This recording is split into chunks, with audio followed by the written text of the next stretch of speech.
हाँ जी बच्चों, basic math और वेक्टर के बाद अब समय आ गया है काइनेमैटिक्स को फटाफट रिवाइज करने का। आने वाले कुछ ही मिनटों के अंदर अपन काइनेमैटिक्स को धुआंधार तरीके से रिवाइज करने वाला है।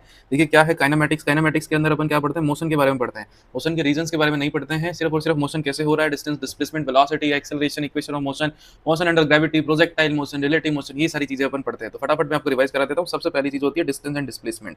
डिस्टेंस और डिस्प्लेसमेंट कब डिफाइन, जब मोशन हो रहा होता है। मोशन हो रहा है मतलब पार्टिकल एक जगह से दूसरी जगह जाएगा, एक जगह से दूसरी जगह जाएगा तो अलग अलग पाथ से जा सकता है।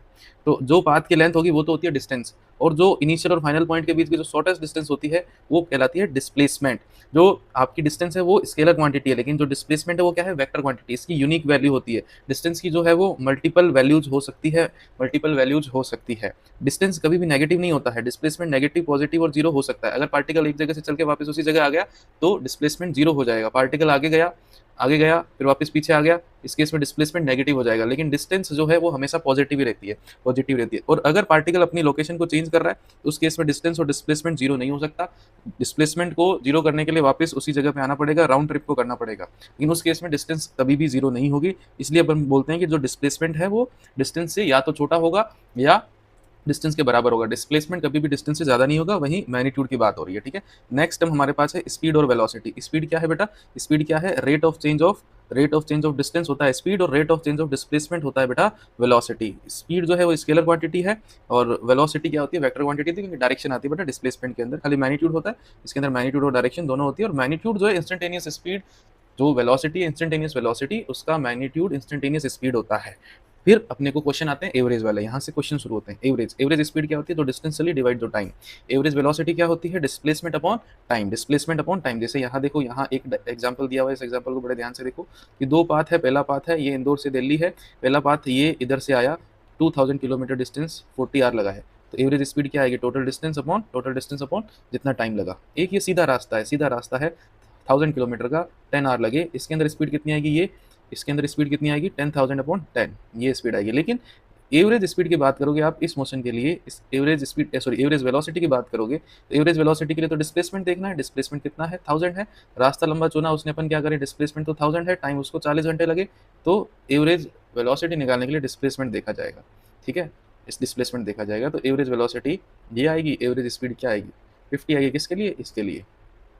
और जो ये दूसरा है, दूसरे के लिए तो ये क्या आ जाएगा, सेम ही आ जाएगा दोनों चीज़ें, क्योंकि सीधा सीधा रास्ता है। तो जिस तरीके से जो डिस्प्लेसमेंट है वो डिस्टेंस से कम या बराबर रहेगा, उसी तरीके से जो एवरेज वेलोसिटी है बेटा, एवरेज वेलोसिटी जो है वो भी, जो स्पीड है एवरेज स्पीड, उसके बराबर या उससे कम होगी। ठीक है, बराबर भी हो सकती है और नहीं भी हो सकती है। बराबर नहीं होगी तो क्या होगी, कम होगी। अब एवरेज स्पीड वाले, एवरेज वेलोसिटी वाले सवाल आते हैं। कोई पार्टिकल v1 v2 v3 से t1 टाइम तक v1 से मूव करता है, t2 टाइम तक v2 से मूव करता है, t3 टाइम तक v3 से मूव करता है। तो जो एवरेज वेलोसिटी है वो क्या आएगी, v1 t1 v2 t2 v3 t3 upon t1 plus t2 t3। ये क्या किया आपने, डिस्टेंस निकाली है, डिस्टेंस निकाली है। ठीक है ना, सारी डिस्टेंस जोड़ दी और ये तो ये फॉर्मूला लगेगा हमारा। और अगर सारे टाइम इंटरवल बराबर है तो v1 plus v2 plus v3, ज़्यादातर आपको दो टाइम इंटरवल मिलते हैं नीट के अंदर, तो v1 प्लस v2 बाई 2 हो जाता है इक्वल टाइम इंटरवल में। वही अगर डिस्टेंस है s1 s2 और s3, ये v1 v2 v3 से चला है, तो v एवरेज क्या आएगा, अगर अलग अलग है तो 2 पर टोटल डिस्टेंस आ जाएगी। फिर टाइम क्या आएगा, distance upon speed, respective distance upon respective speed, respective distance upon respective speed. ठीक है, और अगर बराबर है इक्वल डिस्टेंस ट्रेवल कर रहा है, फिर ये फॉर्मूला लग जाएगा 3 upon v average 1 upon v1 plus 1 upon v2 plus 1 upon, अगर पूरी जर्नी को 3 इक्वल पार्ट में डिवाइड किया है तो, पूरी जर्नी को 3 इक्वल पार्ट में डिवाइड किया है तो, और वही अगर पूरी जर्नी को 2 इक्वल डिस्टेंस में डिवाइड करते हैं, पहले v1 से चला फिर v2 से चला, तो most famous formula 2v1 v2 upon v1 plus v2। इस पे नीट में बहुत सारे सवाल पूछे गए हैं पहले भी, ये फॉर्मूला चलेगा, ये फॉर्मूला चलेगा। फिर एक्सेलरेशन क्या होता है, एक्सेलरेशन क्या होता है, एक्सेलरेशन होता है वेलोसिटी किस रेट से चेंज हो रही है, वो होता है एक्सेलरेशन। तो एक्सेलरेशन आपका dv बाई dt या delta v upon delta T, delta v upon delta T, rate of change of velocity. अब वेलोसिटी में चेंज दो तरीके से हो सकता है, वेलोसिटी को मैग्नीट्यूड को चेंज आप कर सकते हो, वेलोसिटी में डायरेक्शन को आप चेंज कर सकते हो, दोनों के लिए एक्सेलरेशन लगेगा। बिना एक्सेलरेशन के वेलोसिटी का मैग्नीट्यूड और डायरेक्शन चेंज नहीं हो सकती है, इस बात का ध्यान रखें। अगर वेलोसिटी और एक्सेलरेशन पैरेलल है तो वेलोसिटी बढ़ेगी, वेलोसिटी का मैग्नीट्यूड बढ़ेगा, और अगर एंटी पैरेलल है उस केस में वेलोसिटी का मैग्नीट्यूड बढ़ेगा, जिसे अपन बोलते हैं रिटार्डेशन। क्या बोलते हैं, रिटार्डेशन। और v और a परपेंडिकुलर होंगे तो खाली डायरेक्शन चेंज होगी, उस केस में कौन सा मोशन होगा, सर्कुलर मोशन होगा। अगर a v के परपेंडिकुलर है तो सर्कुलर मोशन होगा, खाली डायरेक्शन चेंज होगी। ठीक है, फिर एक्सेलरेशन जो है अगर 0 है तो यूनिफॉर्म मोशन होगा, एक्सेलरेशन 0 नहीं है, तो एक्सेलरेशन 0 नहीं है तो क्या-क्या हो सकता है? एक्सेलरेशन कांस्टेंट हो सकता है और एक्सेलरेशन वेरिएबल भी हो सकता है। एक्सेलरेशन अगर वेरिएबल होगा तो क्वेश्चन सोल्व होगा कैलकुलस से। कैलकुलस क्या है? a बराबर dv/dt इंटीग्रेशन डिफरेंशिएशन अपने को करना पड़ेगा। क्या है इंटीग्रेशन डिफरेंशिएशन? देखो डिस्प्लेसमेंट, ये चीज़ हमेशा ध्यान रखना, ये बहुत इंपॉर्टेंट डायग्राम है। ये बहुत ही इंपॉर्टेंट डायग्राम है। डिस्प्लेसमेंट को अगर आप डिफरेंशिएट मारोगे तो वेलोसिटी मिलेगा, वेलोसिटी को आप डिफरेंशिएट मारोगे तो क्या मिलेगा? एक्सेलरेशन मिलेगा, एक्सेलरेशन मिलेगा, ठीक है? तो अगर डिस्प्लेसमेंट t की पावर 4 पे डिपेंड कर रहा है तो वेलोसिटी t की पावर 3 पे डिपेंड करेगी। t की वैल्यू 1-1 से t की पावर 1-1 से कम होती रहेगी, तो एक्सेलरेशन फिर t की पावर 2 पे डिपेंड करेगा। वही अगर एक्सेलरेशन से वापस वेलोसिटी चाहिए तो इंटीग्रेशन करना पड़ेगा, वेलोसिटी से वापस डिस्प्लेसमेंट चाहिए तो भी आपको क्या करना पड़ेगा? इंटीग्रेशन करना पड़ेगा, ठीक है? इंटीग्रेशन करना पड़ेगा। अच्छा, एक्सेलरेशन का एक और फॉर्मूला है जो मैं यहाँ लिख देता हूँ। एक्सेलरेशन का एक और फॉर्मूला, एक तो होता है dv/dt, और अगर खेल चल रहा हो, अगर खेल चल रहा हो v और x में, तो a का फॉर्मूला बेटा, a का फॉर्मूला क्या है? v dv/dx। क्या फॉर्मूला बेटा? v dv/dx। यानी कि अगर वेलोसिटी और x में रिलेशन दिया हो फिर एक्सेलरेशन पूछे, तो एक्सेलरेशन पूछे तो v dv/dx फॉर्मूला चलेगा, v dv/dx फॉर्मूला चलेगा। फिर अगर एक्सेलरेशन कांस्टेंट है, एक्सेलरेशन अगर कांस्टेंट है तो लगती है इक्वेशन ऑफ मोशन।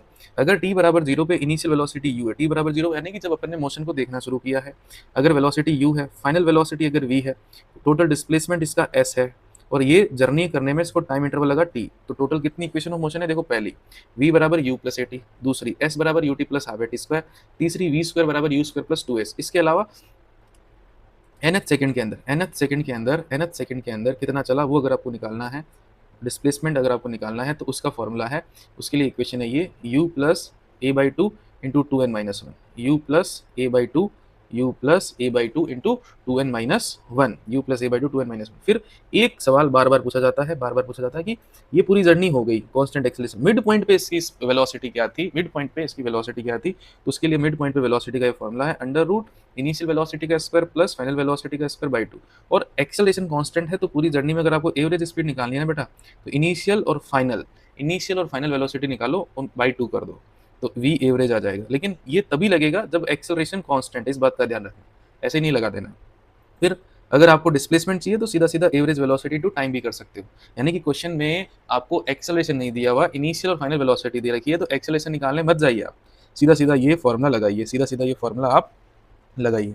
और अगर u 0 है तो सीधा आप s बराबर हाफ at स्क्वायर लिख सकते हो। ये देखो, ये बहुत जगह काम आता है, particle start from rest, car start from rest, ऐसे वर्ड क्वेश्चन में आपको देखने को मिलते हैं। तो सीधा s बराबर हाफ at स्क्वायर यानी कि s directly proportional to t square आप लगा सकते हैं। और इस केस में law of odd number Galileo की ट्रिक लगती है, क्या कि इक्वल टाइम इंटरवल में जो डिस्टेंस चलेगा ना, जैसे पहले 2 सेकंड, अगला 2 सेकंड, अगला 2 सेकंड, या पहला 1 सेकंड, अगला 1 सेकंड, अगला 1 सेकंड, तो उस केस में जो डिस्टेंस टेबल होगी उसका जो रेशियो रहता है वो 1:3:5 रहता है, 1:3:5 रहता है, और इस तरीके से ये आगे बढ़ता रहता है। फिर एक स्टॉपिंग डिस्टेंस वाला सवाल आता है कि गाड़ी की स्पीड u थी, उसको रोकना है तो कितनी डिस्टेंस चलेगा? एक्सेलरेशन a पीछे की तरफ आता है, रिटार्डेशन a, तो इसमें भी थर्ड इक्वेशन लगती है, v स्क्वायर बराबर u square minus 2s, retardation है ना, फाइनल वेलोसिटी 0, तो s बराबर आता है u square upon 2a। Stopping distance का ये फॉर्मूला है, s directly proportional to u square, काफी फेमस है, काफी सवाल इस पे पूछे जाते हैं, गाड़ी की स्पीड 3 गुना कर दे तो स्टॉपिंग डिस्टेंस पे क्या फर्क पड़ेगा? तो ये फॉर्मूला भी अपने को ध्यान होना चाहिए। नेक्स्ट हमारे पास टॉपिक जो है बहुत ही हॉट टॉपिक है, इस पर सवाल भी बहुत ज्यादा बनते हैं, वो है motion under gravity. Motion under gravity यानी कि अर्थ के ग्रेविटेशनल फोर्स के कारण होने वाला मोशन, इसमें भी acceleration due to gravity constant माना जाता है वर्टिकली डाउनवर्ड, यानी कि सारी की सारी इक्वेशन ऑफ मोशन यहाँ वैलिड रहेगी, सारी की सारी इक्वेशन ऑफ मोशन जो है यहाँ वैलिड रहेगी, लेकिन यहाँ साइन कन्वेंशन चलेगा, ऊपर की डायरेक्शन प्लस, नीचे की डायरेक्शन नेगेटिव, यानी कि एक्सेलरेशन ड्यू टू ग्रेविटी नीचे की तरफ है तो जी को क्या कंसीडर किया जाएगा? नेगेटिव कंसीडर किया जाएगा। ऊपर की तरफ का डिस्प्लेसमेंट प्लस लिया जाएगा, नीचे की तरफ का डिस्प्लेसमेंट नेगेटिव लिया जाएगा, ठीक है? जी हमेशा नेगेटिव लेना है, जी हमेशा नेगेटिव लेना है, क्यों? क्योंकि वर्टिकली डाउनवर्ड लगेगा। फिर कौन कौन से फॉर्मूले ध्यान रखने हैं यहाँ, अगर आप किसी पार्टिकल को बेटा u वेलोसिटी से ऊपर फेंक दो तो ऊपर जाने में उसको जो टाइम लगेगा वो होगा u/g, नीचे आने में जो टाइम लगेगा वो भी u/g, तो टोटल टाइम ऑफ फ्लाइट कितना हो जाएगा बेटा? 2u/g हो जाएगा। फिर ये मैक्सिमम कितनी हाइट तक ऊपर जाएगा? मैक्सिमम कितनी हाइट तक ऊपर जाएगा? वो होगा u²/2g, u वेलोसिटी से फेंका है तो मैक्सिमम u²/2g तक वो ऊपर जाएगा। फिर दो टाइम इंटरवल ऐसे होते हैं जहाँ वो सेम हाइट पे होता है, देखिए ये h, कभी कभी आपको h/2 देगा, कभी आपको h/3 देगा, कुछ भी दे देगा। तो इस एच के अलावा जो भी कम हाइट होगी वहां पार्टिकल दो बार ही होगा, एक बार T1 पे जाते टाइम और एक बार आते टाइम, एक बार ऊपर जाते टाइम और एक बार नीचे आते टाइम होगा। अगर ये T1 है, ये T2 है, तो देखो यहाँ तक पहुंचने में इसको T1 लगा, यहाँ तक पहुंचने में इसको टाइम T2 लगा, तो वापस यहाँ से यहाँ तक पहुंचने में इसको टाइम T1 लगेगा, तो T1 और T2 को ऐड करते ही पता क्या आ जाएगा? टाइम ऑफ फ्लाइट आ जाएगा। तो T बराबर पता है क्या हो जाएगा? T1 प्लस T2 हो जाएगा, हमेशा ध्यान रखना, T बराबर क्या हो जाएगा? T1 प्लस T2 हो जाएगा। फिर इस हाइट की वैल्यू निकालनी है आपको, हाइट की वैल्यू निकालनी है तो half G T1 T2, half G T1 T2, velocity को टाइम से रिलेट करना है इनिशियल वेलोसिटी को u, तो ये रिलेशन लगेगा u बराबर half g t one plus t two. ये ध्यान रखना बेटा, बहुत जल्दी आंसर आ जाता है इनसे, जनरली बच्चे इनको इग्नोर कर देते हैं। फिर अगर आपको ए रेजिस्टेंस क्वेश्चन में दे रखा हो, ए रेजिस्टेंस क्वेश्चन में दे रखा हो, तो अभी मैंने बोला ना ऊपर जाने का टाइम u बाई जी, तो फिर ऊपर जाने वाला टाइम u बाई जी नहीं होगा, वो क्या होगा u बाई जी प्लस ए, और नीचे आने का जो टाइम है वो u डिवाइड जी माइनस ए होगा। क्यों? क्योंकि ए रेजिस्टेंस ऊपर जाते टाइम भी अपोज करेगा, नीचे टाइम भी अपोज करेगा। जब ये ऊपर जा रहा होगा तो ए रेजिस्टेंस नीचे लगेगा, जी भी नीचे था इस वजह से एड हो गया। जब ये नीचे आ रहा होगा तो ये रेजिस्टेंस ऊपर की तरफ लगेगा, और जी नीचे लग रहा है तो इसलिए जी माइनस ए हो गया। यानी कि ऊपर जाते टाइम समय कम लगेगा, नीचे आते टाइम समय ज़्यादा लगेगा। ठीक है, टी डी ज़्यादा होगा किससे? टी ए से। टी डी ज़्यादा होगा किससे? टी ए से। इस बात का ध्यान रखें, ये चीज़ इग्नोर नहीं करनी। दूसरा, अगर हम किसी ऑब्जेक्ट को एक हाइट से रिलीज करें, तो रिलीज करें तो एच हाइट से रिलीज किया तो उसे नीचे पहुंचने में कितना समय लगेगा? जैसे अपन टाइम ऑफ फॉल बोलेंगे under root two H by G. फिर वेलोसिटी कितनी होगी? टी टाइम है तो जी टी, टी टाइम तक वो नीचे आया, नीचे आने पर उसकी वेलोसिटी कितनी हो जाएगी? G t. एच की टर्म में बात करेंगे तो वेलोसिटी कितनी हो जाएगी? Under root two g h. काफ़ी फेमस फॉर्मूला है, काफ़ी फेमस फॉर्मूला याद रहता है आप लोगों को, काफ़ी फेमस फॉर्मूला याद रहता है। ठीक है, फिर नेक्स्ट चीज़ क्या है कि जो इक्वल टाइम इंटरवल, गैलीलियो का जो ओड नंबर वाला लो है, लो ऑफ ओड नंबर, यहाँ भी लगता है कि इक्वल टाइम इंटरवल है, यू जीरो है, अगर आपने इसको ड्रॉप किया है, यू जीरो है तो इक्वल टाइम इंटरवल में जो डिस्टेंस ये चलता है ना, पहले एक्स चला, फिर 3x चलेगा, फिर 5x चलेगा, यानी कि ये ओड नंबर में चलता है, ओड नंबर में चलता है। तो पहली बार में ये डिस्टेंस पता कितनी आती है? 5, अगली बार में 15, अगली बार में 25। ये याद रखना होता है, इससे क्वेश्चन बहुत जल्दी सोल्व होता है, क्वेश्चन बहुत जल्दी सोल्व होता है। ठीक है, आपने छोड़ा है t बराबर जीरो पे आपने छोड़ा, अगले 1 सेकंड के बाद वो 5 मीटर नीचे आ जाएगा, 10 मीटर पर सेकंड स्पीड गेन कर लेगा, अगले 1 सेकंड के बाद 15 मीटर नीचे आ जाएगा और एक्स्ट्रा 10 मीटर पर सेकंड और स्पीड गेन कर लेगा, 20 हो जाएगी, अगले 1 सेकंड के बाद 25 मीटर डिस्टेंस कवर करेगा। तो हर एक सेकंड के बाद जो डिस्टेंस होगी वो 5, 15, 25, 35, 45 ऐसे याद रखनी है, ओड नंबर में चलेगी। ठीक है, ओड नंबर के रेशियो में चलेगी, और हर 1 सेकंड के बाद जो स्पीड है वो 10-10 से बढ़ती रहेगी। अब अगर ये नीचे जाने पर ऐसा मोशन हो रहा है तो ऐसी आपको सिमेट्री भी देखने को मिलेगी, यानी कि अगर ग्राउंड से प्रोजेक्ट किया है तब भी ये मोशन सिमेट्रिक होने वाला है। अभी अपन ने समझा कि t बराबर जीरो था छोड़ने पर, लेकिन जब आ रहा होगा तो t बराबर टी नोट होगा, कोई टाइम जीरो के अलावा कुछ होगा, टी नोट। तो 1 सेकंड के बाद कितना? 5 मीटर नीचे चला जाएगा, ये 5 मीटर नीचे चला जाएगा, मीटर पर सेकंड नहीं 5 मीटर नीचे चला जाएगा, स्पीड 10 मीटर पर सेकंड हो जाएगी, और उसके 1 सेकंड के बाद 25 मीटर और नीचे चला जाएगा, स्पीड कितनी हो जाएगी? सॉरी 15 मीटर नीचे चला जाएगा, स्पीड कितनी हो जाएगी? 20। 1 सेकंड के बाद 25 मीटर नीचे चला जाएगा, स्पीड 30। फिर 1 सेकंड के बाद 35, यानी कि टी नॉट प्लस 4 पे इतना नीचे आ गया, स्पीड कितनी हो जाएगी? 40। तो टोटल डिस्टेंस आपको चाहिए तो इनको जोड़ सकते हो। जो हाल 1-1 सेकंड के बाद हो रहा होगा वही सेम हाल 1-1 सेकंड के पहले हो रहा होगा, 1-1 सेकंड से पहले, यानी कि टी नॉट से 1 सेकंड पहले आपसे कोई पूछे कितना नीचे होगा, तो टी नॉट से 1 सेकंड पहले वो 5 मीटर नीचे होगा, और उसकी स्पीड क्या होगी? 10 ऊपर की तरफ। 2 सेकंड पहले वो 5 और 15 20 मीटर नीचे होगा, स्पीड क्या होगी? 20, फिर 30। तो जैसे जैसे देखो ऊपर जा रहा है ना, ऊपर जाते टाइम हर 1 सेकंड के बाद स्पीड 10 से कम होती रहेगी, और ये जो डिस्टेंस है वो 5, 15, 25। जैसे काफी फेमस सवाल है, पूछा जाता है कि एसेंट मोशन के लास्ट सेकंड में कितना चलेगा, तो एसेंट मोशन के लास्ट सेकंड में कितना चलेगा बेटा? 5 मीटर चलेगा। डिसेंट मोशन के फर्स्ट सेकंड में कितना चलेगा? 5 मीटर चलेगा। कितना चलेगा? 5 मीटर चलेगा। लास्ट 2 सेकंड में कितना चलेगा एसेंट मोशन के? 20 चलेगा, 20 चलेगा। तो ये फोटो डायरेक्ट याद होगा तो क्वेश्चन जल्दी से सोल्व हो जाएगा। तो इस फोटो को अपने को क्या रखना है? ध्यान रखना है। एक ये फोटो हो गया, एक ये फोटो। फॉर्मूले के अलावा कुछ एक्स्ट्रा चीजें भी ध्यान रखिए, आप फायदे में रहोगे। नेक्स्ट इंपॉर्टेंट चीज है ग्राफ। तो टोटल कितने ग्राफ है? X t graph, v t graph, a t graph, v x graph और एएक्स ग्राफ। कौन सा ग्राफ क्या देता है मैं आपको बता देता हूँ, बाकी जब आप क्वेश्चन प्रैक्टिस करोगे तो चीजें काम आएगी। एक्सटी ग्राफ आपको क्या देता है? सबसे पहला, किसी भी टाइम पे आपको पोजीशन दे देगा, तो पोजीशन का डिफरेंस करके अपने को क्या मिल जाएगा? डिस्प्लेसमेंट मिल जाएगा, ठीक है। डिस्प्लेसमेंट मिल गया तो आपको क्या मिल जाएगी? एवरेज वेलोसिटी मिल जाएगी। फिर dx बाई dt क्या होता है? v होता है। dx बाई dt मतलब स्लोप, यानी कि एक्सटी ग्राफ की स्लोप आपको क्या दे देगी? वेलोसिटी दे देगी। फिर आपको नेचर ऑफ एक्सेलरेशन, अगर स्लोप बढ़ रही है, वेलोसिटी बढ़ रही है, एक्सेलरेशन पॉजिटिव है। स्लोप घट रही है, वेलोसिटी घट रही है, एक्सेलरेशन क्या है? नेगेटिव है। इसे क्या बोलते हैं? रिटार्डेशन बोलते हैं। स्लोप कांस्टेंट है तो वेलोसिटी कांस्टेंट है, तो एक्सेलरेशन क्या आ जाएगा? 0 आ जाएगा। नेक्स्ट हमारे पास है वीटी ग्राफ। वीटी ग्राफ क्या देता है? किसी भी टाइम पे आपको वेलोसिटी दे देगा, वेलोसिटी मिल जाएगी तो चेंज इन वेलोसिटी तो एवरेज एक्सेलरेशन आ जाएगा। एवरेज एक्सेलरेशन का फॉर्मूला क्या है? Change in velocity upon time interval. Instantaneous acceleration क्या होता है? डीवी बाई डी टी मतलब इस ग्राफ की स्लोप। वेलोसिटी टाइम की ग्राफ स्लोप क्या देती है? एक्सेलरेशन देती है। फिर एरिया की बात करें, ये जो एरिया है आपको क्या देगा? तो v बराबर dx बाई dt होता है। इसको इधर भेजा v dt का मतलब एरिया होगा t1 से t2 तक, और सामने बेटा x2 माइनस x1 डिस्प्लेसमेंट आ जाएगा। यानी कि vt ग्राफ का जो ये एरिया है ये आपको डिस्प्लेसमेंट देता है। तो vt ग्राफ की स्लोप भी कुछ देती है और एरिया भी कुछ देता है, इसलिए vt ग्राफ बहुत इंपॉर्टेंट हो जाता है। vt ग्राफ की स्लोप एक्सेलरेशन, एरिया डिस्प्लेसमेंट देता है। फिर डिस्टेंस भी निकाल सकते हो। एरिया अगर नीचे जाएगा एक्सिस से तो डिस्प्लेसमेंट निकालने के लिए उस एरिया को माइनस लेना है। डिस्टेंस निकालने के लिए जितने भी एरिया होंगे सबको ऐड कर देना है, एक्सिस के ऊपर का एरिया, एक्सिस के नीचे का एरिया ऐड कर देना है, आपको डिस्टेंस मिल जाएगी। एटी ग्राफ क्या बताता है? एक्सेलरेशन। एक्सेलरेशन, इसकी स्लोप से आपको कुछ नहीं मिलेगा, हमारे काम का कुछ नहीं है, लेकिन इसका जो एरिया है, एटी ग्राफ का एरिया क्या देता है?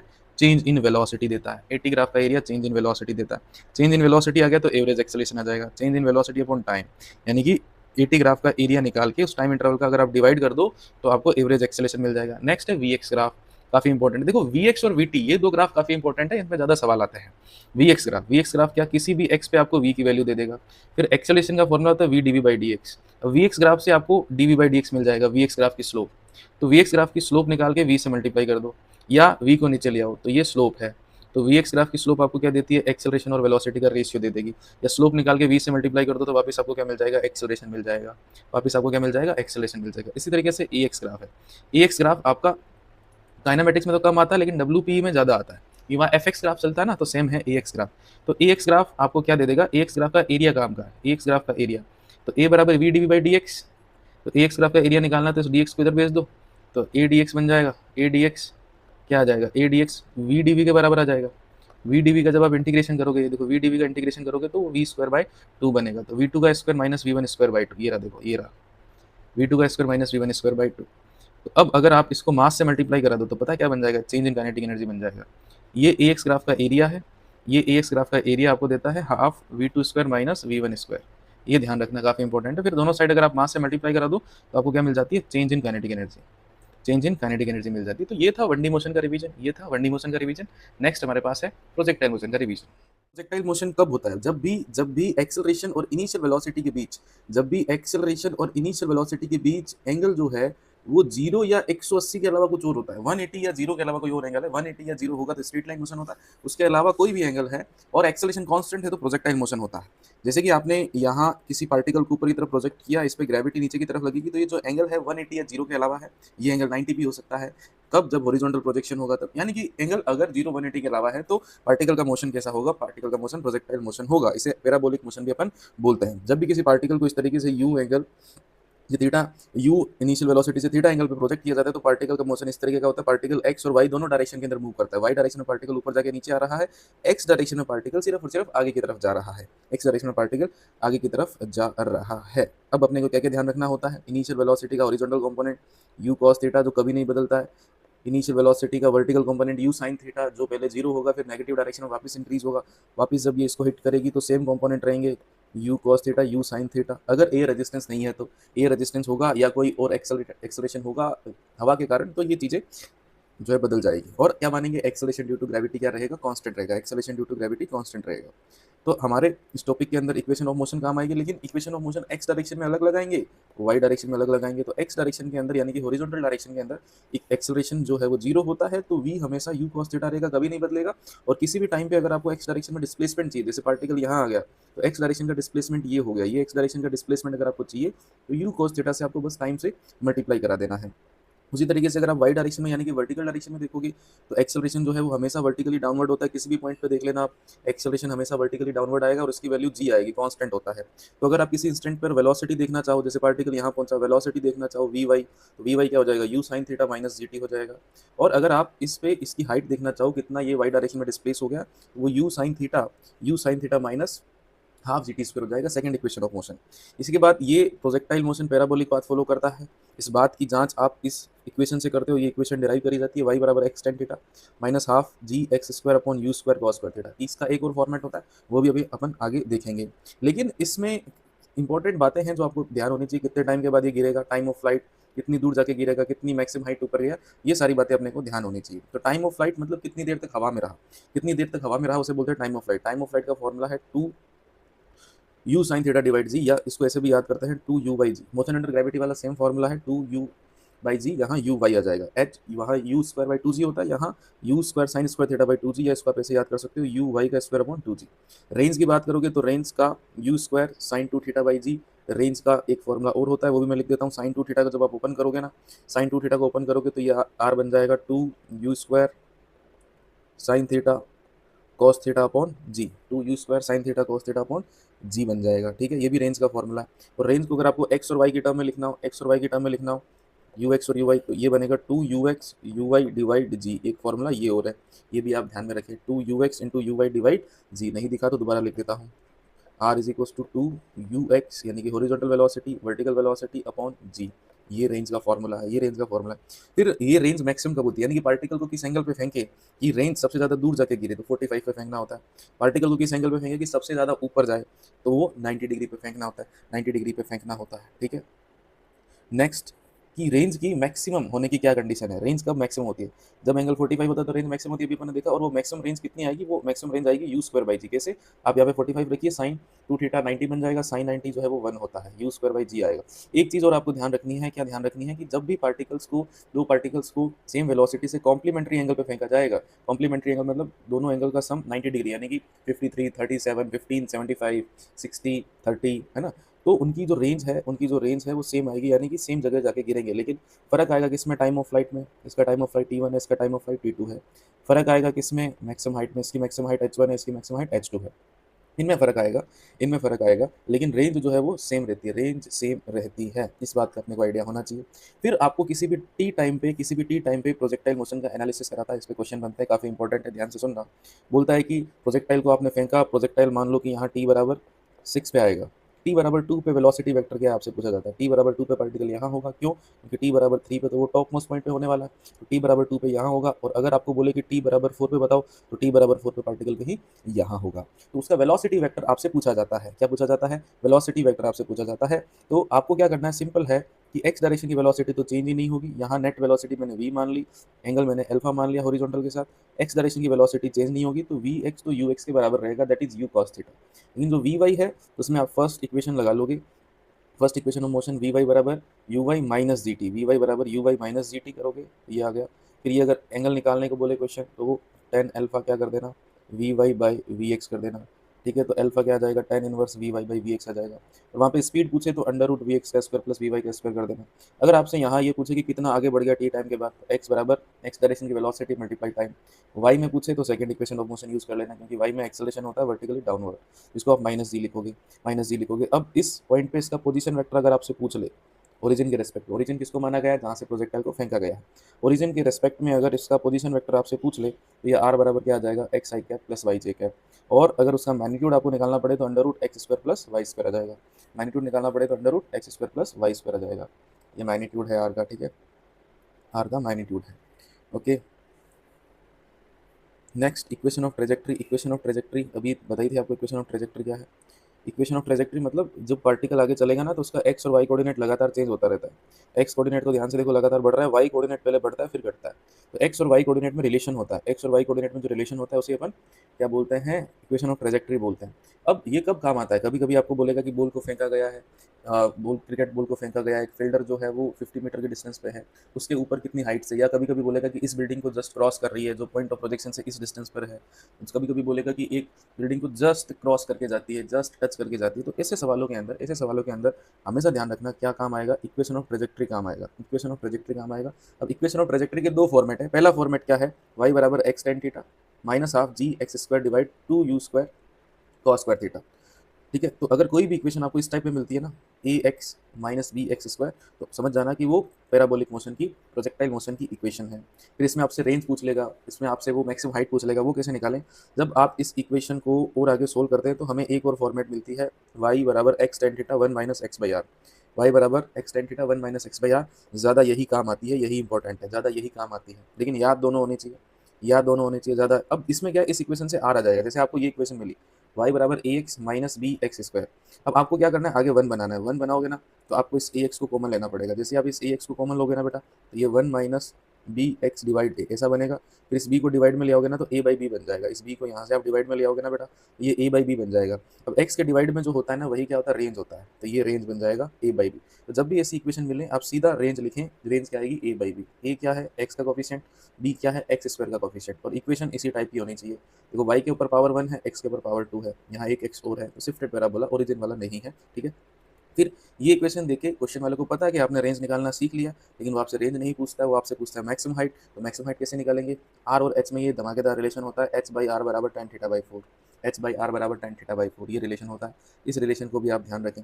तो आप क्या करोगे, tan थीटा निकाल लोगे। tan थीटा सिंपल है, जो एक्स के मल्टीप्लाई में होता है वही tan थीटा होता है, ए।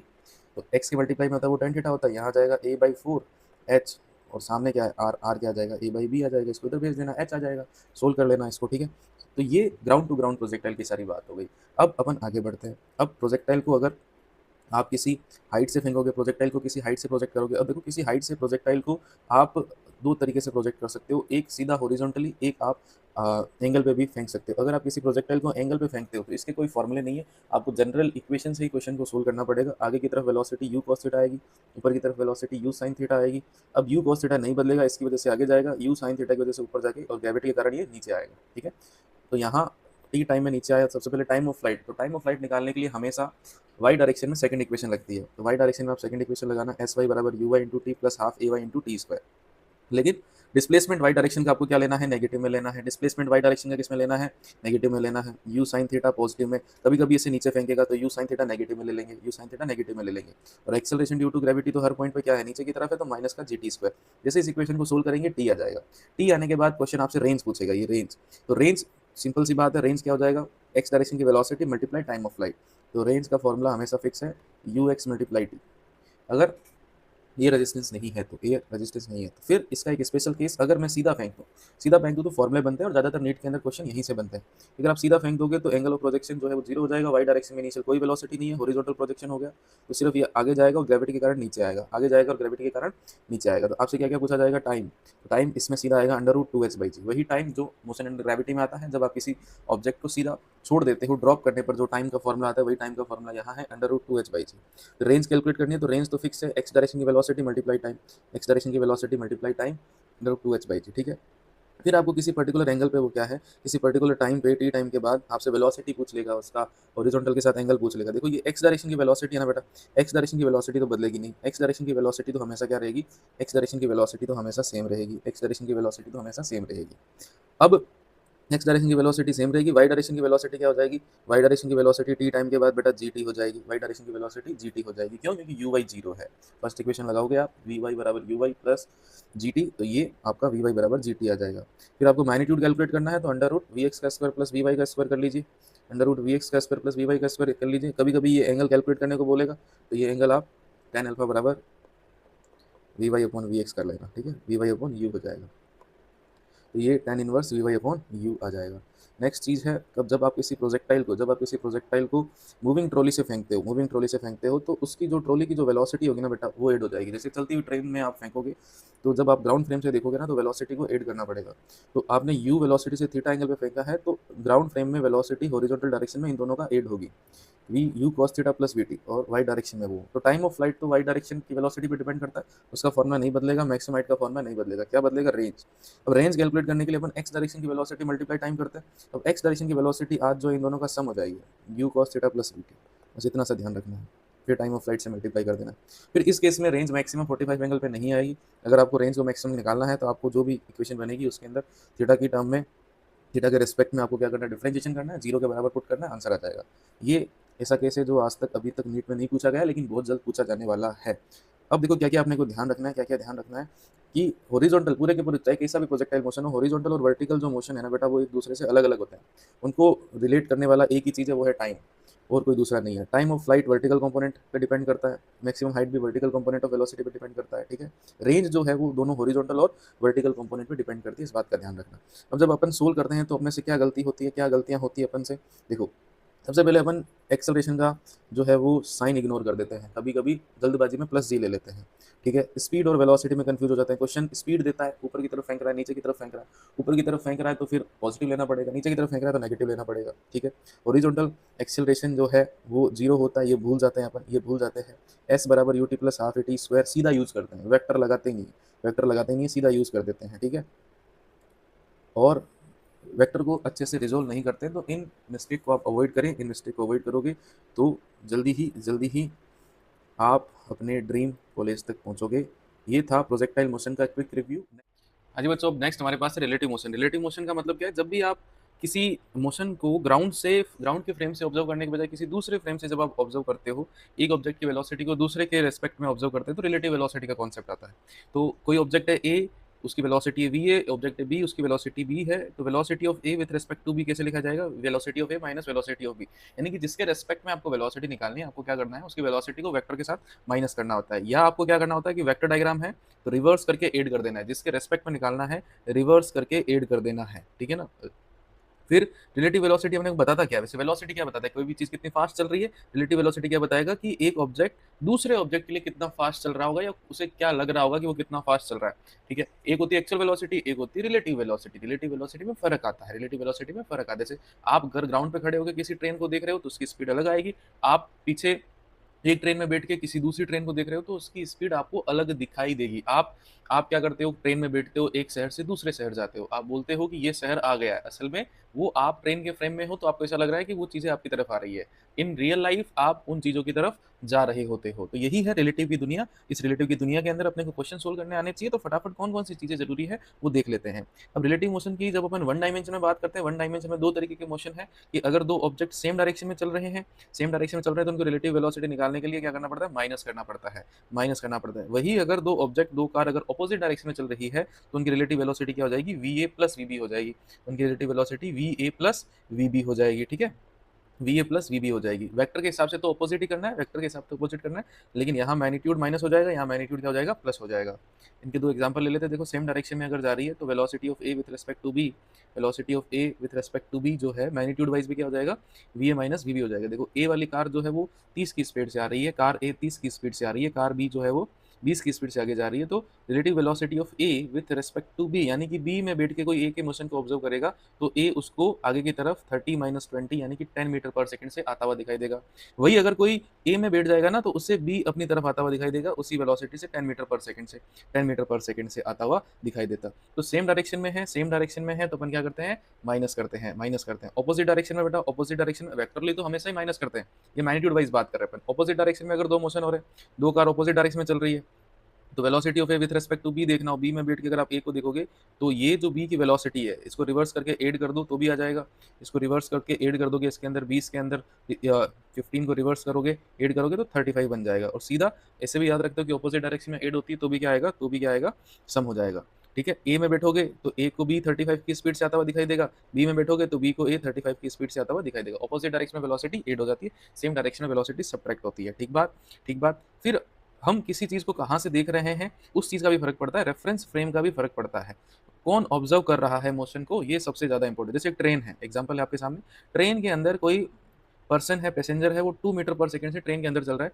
ट्रेन बाहर 20 की स्पीड से चल रही है। अगर इसके पीछे एक पैसेंजर होगा उसको तो ये 2 की स्पीड से आगे जाता हुआ दिखाई देगा। वही अगर दूसरा पैसेंजर कोई ग्राउंड पे है तो उससे इसकी स्पीड कितनी दिखाई देगी, उससे इसकी स्पीड दिखाई देगी, ट्रेन की स्पीड 20 प्लस इसकी खुद की स्पीड 22 दिखाई देगी। यानी कि जब आप इसी फ्रेम से बाहर आते हो, वापस ग्राउंड पे आते हो, जैसे आप ट्रेन से वापस ग्राउंड पे आए तो उस फ्रेम की वेलोसिटी को ऐड कर देना है, ग्राउंड से जब आप उस फ्रेम में जा रहे हो तो उसकी वेलोसिटी को माइनस कर देना है, उसकी वेलोसिटी को क्या कर देना है, माइनस कर देना है। जैसे अभी अपन क्या है, ट्रेन से ग्राउंड फ्रेम में आए, इस बात को ध्यान रखना, अगर आप ग्राउंड से किसी दूसरे फ्रेम में जा रहे हो तो उसकी वेलोसिटी को, फ्रेम की वेलोसिटी को माइनस करना है, फ्रेम से वापस ग्राउंड पे आ रहे हो तो वेलोसिटी को क्या करना है, ऐड करना है, वेलोसिटी को ऐड करना है, वेक्टरली ऐड करना है। यहाँ इजी एग्जांपल है इसलिए अपने को सीधा सीधा पता पड़ रहा है, सीधा सीधा भी पता पड़ रहा है।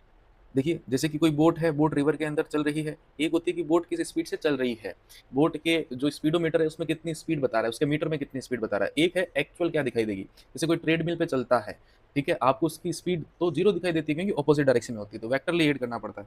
तो बोट की जो स्पीड होगी, जिस स्पीड से बोट चल रही होगी, जिस वेलोसिटी से बोट चल रही होगी, फिर रिवर की कुछ स्पीड होगी, रिवर की कुछ वेलोसिटी होगी, और सेम डायरेक्शन में तो आपको ऐड होता हुआ मिलेगा, बोट की वेलोसिटी उसकी एक्चुअल वेलोसिटी से ज़्यादा, मतलब जितनी दिखा रहा होगा मीटर में उससे ज़्यादा दिखाई देगी, तो ऑपोजिट डायरेक्शन में कम। अभी देखो सेम डायरेक्शन में मोशन हो रहा है, इस मोशन को अपन बोलते हैं down stream motion, opposite direction में अप स्ट्रीम मोशन। अभी सेम डायरेक्शन में है, कोई ऑब्जर्वर यहाँ साइड से इस बोट के मोशन को देख रहा है बेटा, तो बोट की वेलोसिटी में क्या हो जाएगी, रिवर की वेलोसिटी ऐड हो जाएगी। वही अप स्ट्रीम होता तो माइनस हो जाती, बोट की वेलोसिटी में रिवर की वेलोसिटी क्या हो जाती, माइनस हो जाती। अभी ये क्या है बेटा, अभी ये डाउन स्ट्रीम मोशन हो रहा है, डाउन स्ट्रीम मोशन हो रहा है। उसी तरीके से अगर अभी अपन ने एग्जाम्पल किया था कि ये v स्पीड से अंदर की तरफ चल रहा है और ट्रेन खुद आगे जा रही है, तो वेलोसिटी, ये वेक्टर रिलेशन भी चलेगा ना, ये अगर उल्टा जा रहा होगा तो माइनस हो जाएगा, तो velocity of men in ground frame will be equals to velocity of man in train plus velocity of train in ground frame. ये रिलेशन भी ध्यान रखो, ठीक है। अभी क्या कर रहे हैं, इन दोनों एग्जाम्पल में आप उस फ्रेम से क्या आ रहे हो, ग्राउंड फ्रेम में आ रहे हो। उस फ्रेम से ग्राउंड फ्रेम में जब वापस आते हैं तो वेलोसिटी को क्या करना होता है, वेक्टरली एड करना होता है, वेक्टरली क्या करना होता है, एड करना होता है। और वापस उस फ्रेम में जा रहे होते हैं तो फ्रेम की वेलोसिटी को माइनस करना होता है।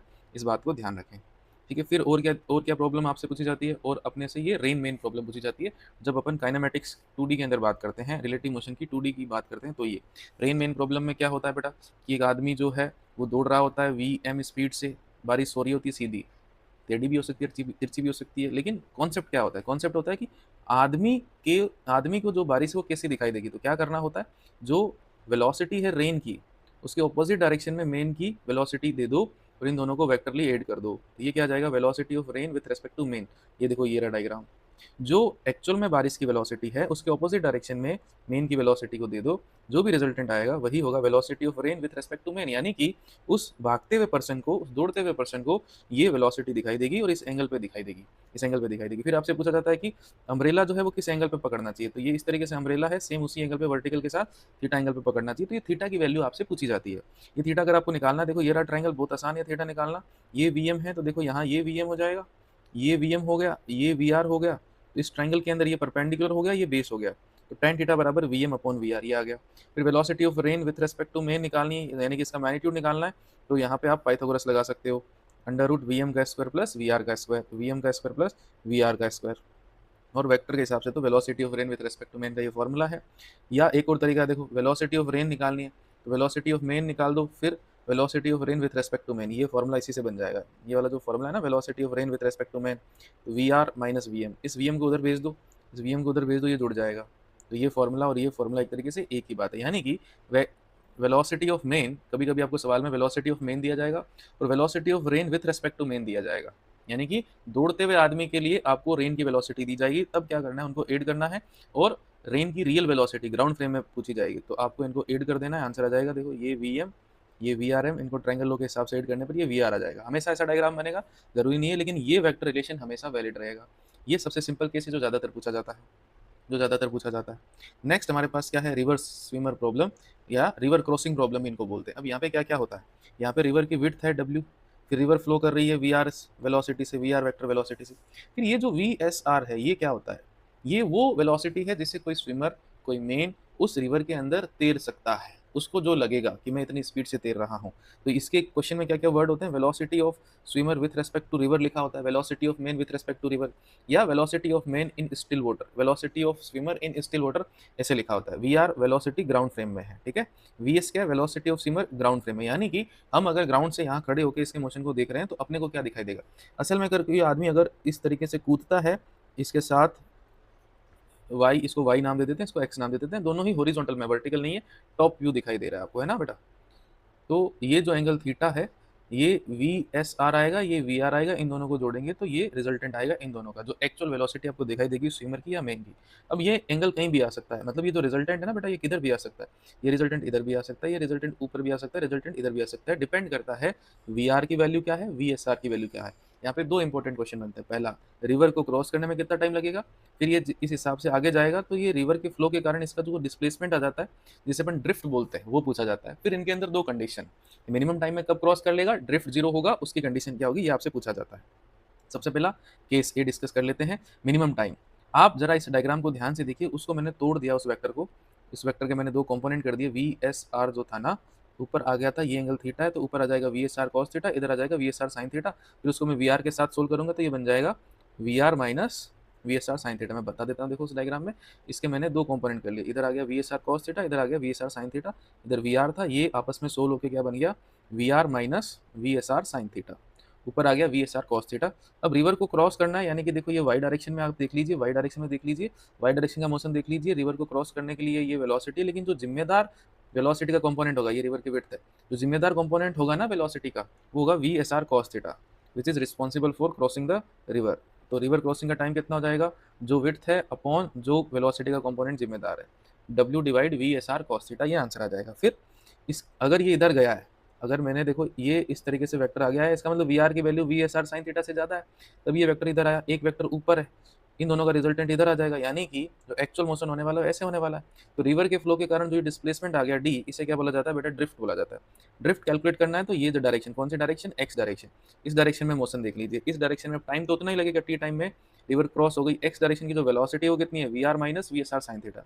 इसको जैसे आप टाइम से मल्टीप्लाई करोगे, क्रॉसिंग टाइम से मल्टीप्लाई करोगे, आपको ड्रिफ्ट मिल जाएगा, ड्रिफ्ट मिल जाएगा। अब सबसे पहली कंडीशन क्या है, सबसे पहली कंडीशन है कि अगर उसको मिनिमम टाइम में क्रॉस करना है, मिनिमम टाइम में क्रॉस करना है तो इस फॉर्मूले को ध्यान से देखिए, टी को मिनिमम करना है तो we s are cos theta को मैक्सिमाइज करना पड़ेगा।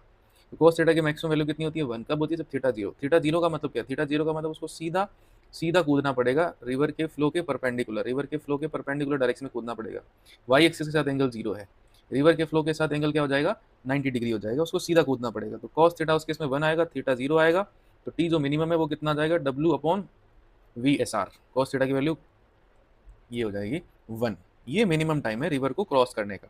ठीक है, दूसरी कंडीशन आपसे क्या पूछता है, दूसरी कंडीशन पूछता है ये ड्रिफ्ट जीरो हो जाए। व्हाट इज ड्रिफ्ट, ड्रिफ्ट क्या है, एक्स डायरेक्शन का, ड्रिफ्ट क्या है, एक्स डायरेक्शन का डिस्प्लेसमेंट। अगर एक्स डायरेक्शन की वेलोसिटी जीरो हो जाए, अगर एक्स डायरेक्शन में वेलोसिटी ही जीरो हो जाए, अगर एक्स डायरेक्शन की वेलोसिटी ही जीरो हो जाए तो ड्रिफ्ट आएगा ही नहीं। अब एक्स डायरेक्शन की वेलोसिटी जीरो कब हो सकती है, जब ये दोनों कंपोनेंट वी आर और v r sine theta, v s r sine theta एक दूसरे को कैंसिल कर दे, तो सीधा सीधा ऊपर आ जाएगा वी एस, सीधा सीधा ऊपर आ जाएगा वी एस, ये सीधा ऊपर चला जाएगा we s r cos theta से, ये दोनों कंपोनेंट कैंसिल हो जाएंगे, या ये जीरो करना पड़ेगा। ये ड्रिफ्ट बना रहा था, इसको जीरो कर दो, इसको जीरो करेंगे तो we r will be equal to v s r sine theta, जिसे आप सीधा सीधा भी समझ सकते थे, ये दोनों कंपोनेंट बराबर कर दो। कैलकुलेशन से देखना है तो ये रही कैलकुलेशन आपके सामने, तो वी आर बराबर हो जाएगा we s r sine theta. तो आपसे पूछा जाता है किस एंगल पे कूदना चाहिए, थीटा, यहाँ से साइन थीटा आ जाएगा v r upon v s r. अब मान लो कि ये सोल्व करने पर 30 डिग्री आया, 30 डिग्री ऑप्शन में नहीं है, तो ऑप्शन में क्या होगा, 120 डिग्री होगा। क्यों, क्योंकि वो रिवर के फ्लो के साथ डायरेक्शन पूछ रहा होता है, तो 90 प्लस थीटा हो जाएगा। क्या हो जाएगा उस केस में, 90 प्लस थीटा हो जाएगा। इन छोटी छोटी बातों को ध्यान रखना, इन छोटी छोटी बातों को ध्यान रखना। अब देखो ये जो केस है, सारे केस कब वैलिड है, जब वी आर ज्यादा हो किससे, we s r sine theta से।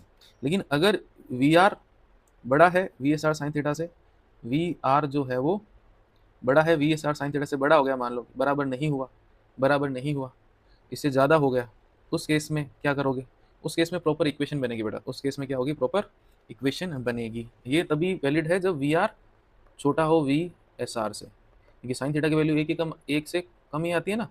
लेकिन अगर बड़ा हो जाएगा तो क्या क्या लगेगा, फिर कैसे करेंगे, उस केस में आपको क्या करना है, सिंपल, वैसे ये नीट में नहीं आता है, नीट में ऊपर वाले से काम हो जाता है, फिर भी समझ लो बाई चांस अगर आ जाए तो अपने को क्या करना रहेगा, ये कैलकुलेट कर लेना है एक्स डायरेक्शन की वेलोसिटी। एक्स डायरेक्शन की वेलोसिटी क्या आएगी, v are minus v s r sine theta, v are minus v s r sine theta, ये आ जाएगी एक्स डायरेक्शन की वेलोसिटी। फिर ड्रिफ्ट आपने कैलकुलेट कर लिया, टाइम आपने डाल दिया, तो ये अच्छा खासा एक फंक्शन बनेगा ड्रिफ्ट का, थीटा की टर्म में फंक्शन बन गया। अब मैक्सिमम मिनिमा के लिए क्या करते हैं, इसको अपन क्या करेंगे, मैक्सिमम मिनिमा के लिए अपन इसको करेंगे differentiate with respect to theta, और जीरो के साथ इक्वेट करेंगे तो ये रिजल्ट हमारे सामने आ जाएंगे, वैल्यू डालेंगे तो फिर से मिनिमम ड्रिफ्ट आ जाएगा। जीरो नहीं कर पाएंगे उस केस में, ड्रिफ्ट को मिनिमम ही कर पाएंगे। ठीक है, इस एंगल पे जो है वो ड्रिफ्ट क्या आ जाएगी, मिनिमम आ जाएगी। तो ये रिलेटिव मोशन के कॉन्सेप्ट है। इसी के साथ हमारा काइनेमेटिक्स का पूरा शॉर्ट नोट्स का रिवीजन कंप्लीट हो गया। अब आपको क्वेश्चन प्रैक्टिस करते हैं। मेरी तरफ से all the very best, thank you very much.